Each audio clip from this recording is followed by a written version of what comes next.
So hi guys, again it's me Adele and welcome back to my channel. And now we're going to cook a sapin-sapin guys, because I'm craving. So we're going to make a sapin-sapin. I already filmed how to make a latik to put on the toppings, but yeah, I'll just put the link on when I post it, this and the latik, okay? And if you're new to my channel guys, please do subscribe. I was distracted with my pimple. Well, anyway, so I'll just proceed now. I put everything's ready and then let's proceed guys. Thanks for watching. So guys, meron tayong glutinous rice. Yan, gagamit tayong glutinous rice. Gamit tayong rice flour, coconut milk, sugar, condensed. I already opened. And then yung pang food color natin, meron tayong langka, ube, langka, pandan, and ube. Then, ang ating vanilla paste, bean paste. Tapos, hindi ako makakita ng ng liquid yung extract. So, yan ang ating gagawin guys. Madali lang siya guys. So, lahat lang yan ng ingredients na yan ay ilalagay natin sa bowl. Okay, so dahil ako lang, one hand held, so balikan ko kayo, ilagay ko lang lahat dito, okay? Sabihin ko lang kung ilang mga cups yung kailangan, okay? So, ayan na siya guys, nilagay ko na dyan yung 1.5 cups ng glutinous rice, 1/2 cup ng rice flour, 3/4 cups ng sugar, wala akong white sugar, so yung medyo slight brown ang ginamit ko. And then 1 can of coconut milk and 1/4 cups ng condensed milk. So ngayon, haluin na natin siya until mag-smooth siya. Okay guys? Coconut milk yan. Okay. So, balikan ko kayo. So, ganyan siya guys.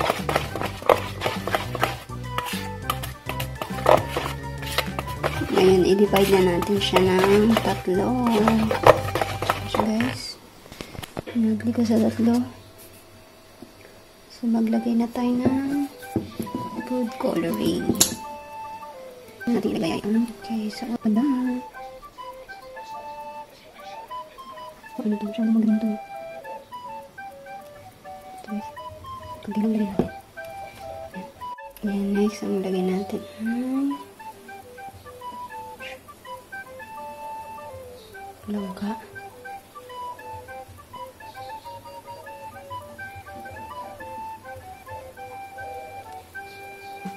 Okay.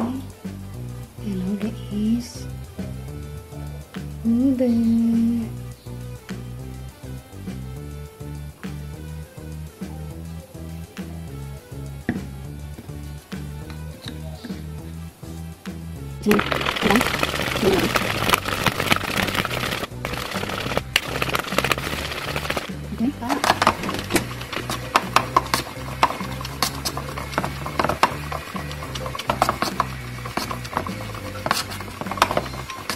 Amoy lang ka. Ang bango.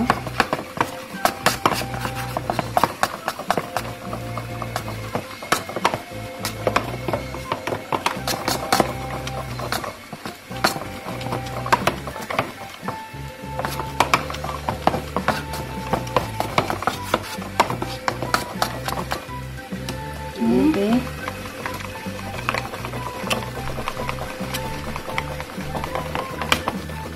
Ube, hindi masyadong nagan. Wait, dagdagan natin. Purple guys, hindi siya masyadong purple.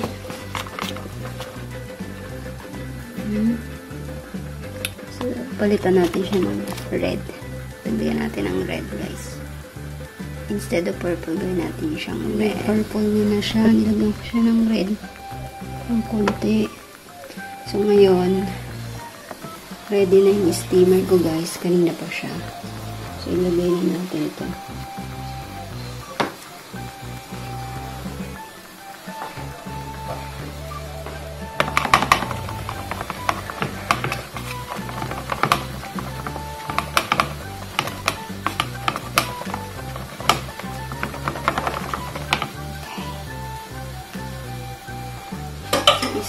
Nasa guys ng 10 minutes.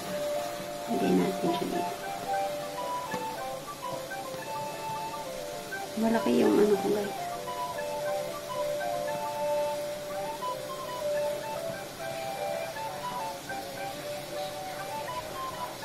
Wala akong maliit na lalagyanan eh.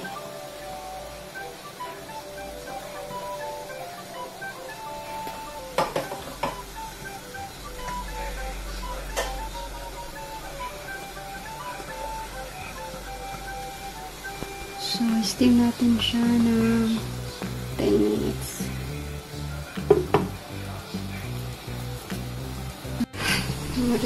Alright guys, let's check after 10 minutes. Ito.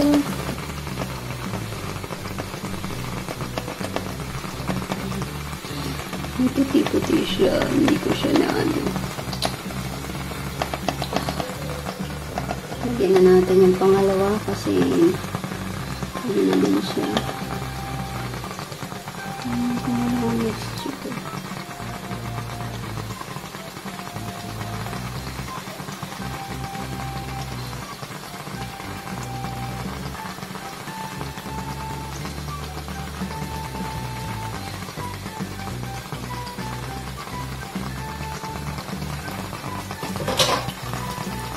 Natin ulit and wait for 10 minutes. Okay, check natin yung pangalawa. Ano pa siya guys? Hindi pa siya clean yung ano natin. Steam ulit natin ng mga 5 minutes pa. Guys.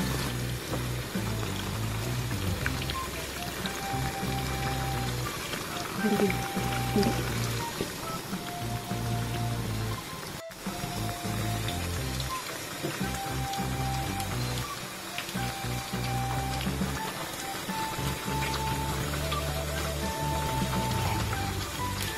So, lagay na natin yung last, guys.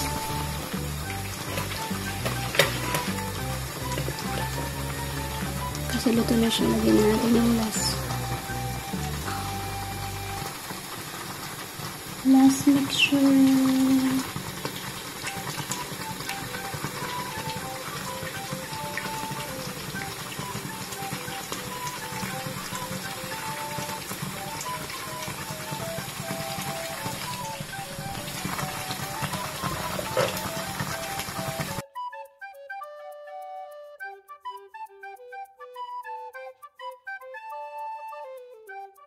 So, ayan na siya guys. Hindi siya ganun kakapal kasi yung aking baking pan is malaki. Kaya tingin nyo manipis lang talaga siya.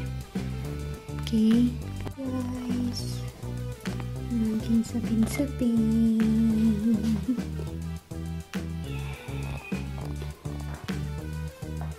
Try natin mag-slice.